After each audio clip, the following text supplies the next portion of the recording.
আমরা তো সেই কখন স্নান সেরে চলে এলাম, কিন্তু মায়ের যে কোনো দেখাই নেই। সারা দুপুর উনুনের ধারে বসে এই গরমে রান্না করেছে বেচারি, একটু শান্তিতে স্নান সেরে আসুক। তোর কি খিদে পেয়েছে অনেক? তা তো একটু লেগেছে, সেই সকালে খেয়ে গিয়েছি স্কুলে, আর এখনো কিচ্ছু খাইনি।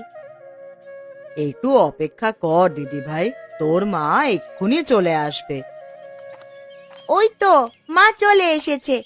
তোমার এত দেরি কেন হলো মা?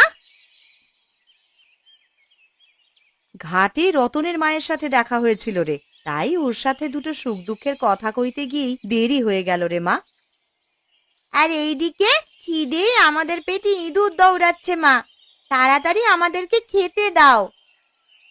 একটু বস মা, আমি এক্ষুনি তোদেরকে খেতে দিচ্ছি।